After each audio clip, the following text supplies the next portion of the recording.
chapter, we're going to look at some extended techniques, or the slightly different ways we sometimes get asked to play the harp. The first one, P.D.L.T, next to the table. The table in this case is the sound box of the harp. And we're going to simply play as low down on the strings as you can. The same technique, same principles, but just playing it much lower on the strings will give it that slightly guitar-y and thinner sound.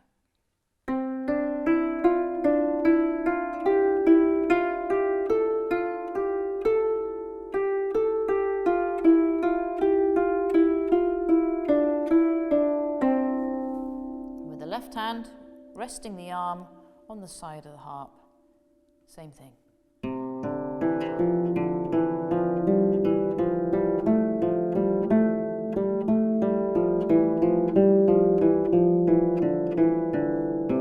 Hands together.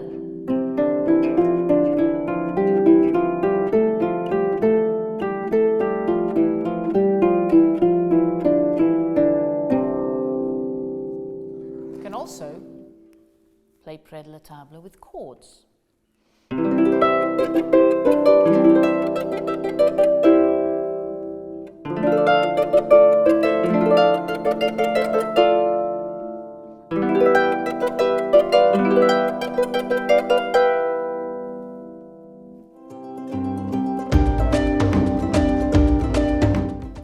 Harmonics create a very beautiful, special sound and make the string we're playing sound an octave higher than it is. And they're played slightly differently in both hands. So in the right hand, we simply press the second finger with the string and then pluck it with the thumb at the same time. And depending on where you pluck it, depends on whether the harmonic will be a nice one or not. So sometimes if we play it too low, we'll miss the harmonic. If we play it too high, we'll maybe get a double harmonic, but we'll miss the main harmonic again. So try and get it right in the middle where the harmonic will sound at its best.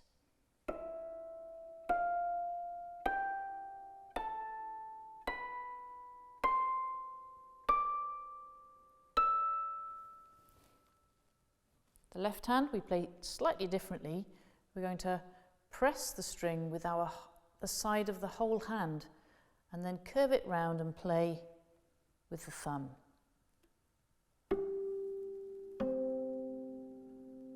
Again, if it's too low or too high, we'll miss the harmonic. So try and get it right in the right place.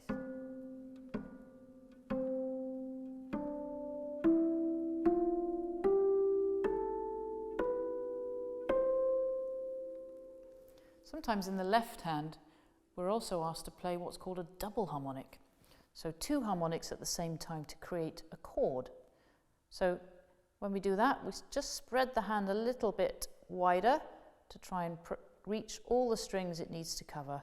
So in this case, the third, the C and the E, and then pluck with the first and second fingers.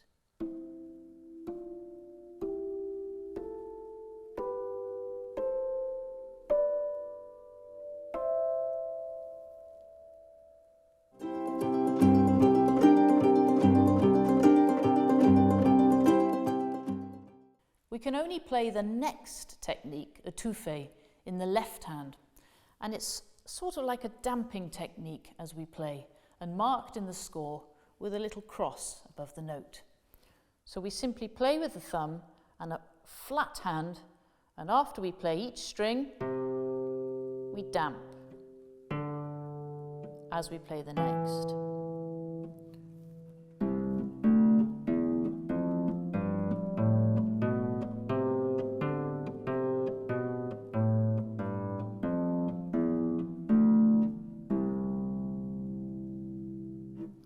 It's a very clear way of playing. Quavers.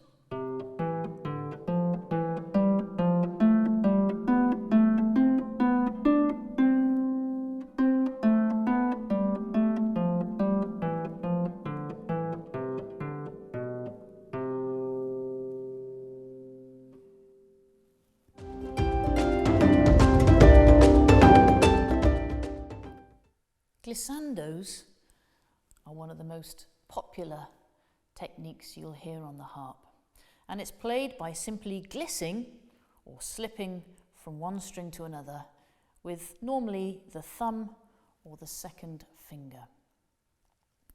Sometimes we play a chord, gliss with the right, and then find the top note with the left, like in number 1.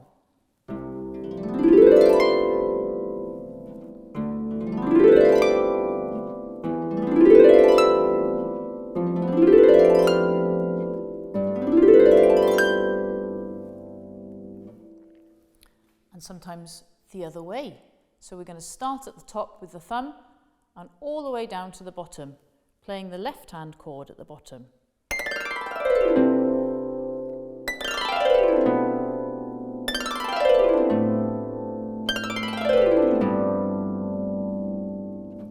Or sometimes it's best to play it all with the left hand, with some étouffée at the bottom.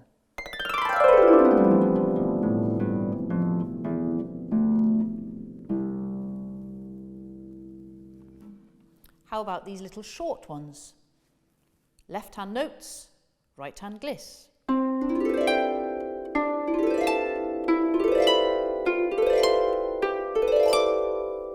And down.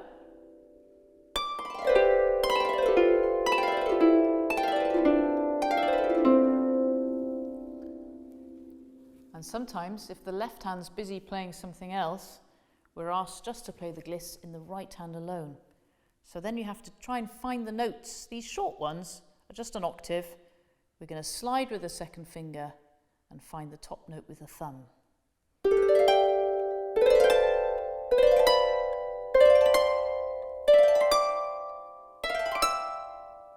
Or slightly longer, and then it's a bit more difficult to find the top.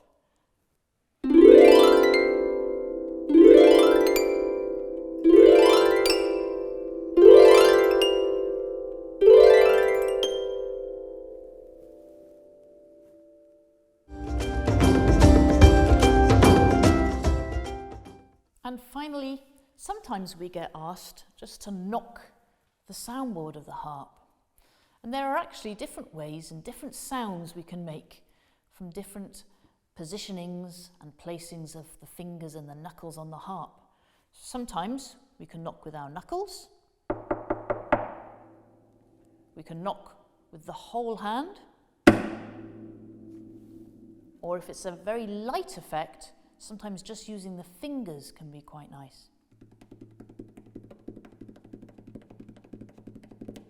And depending on where we knock, we can make a different sound. So up here,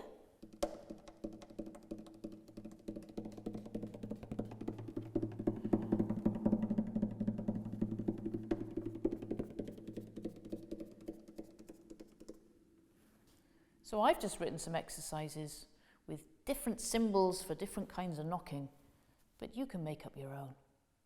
Good luck.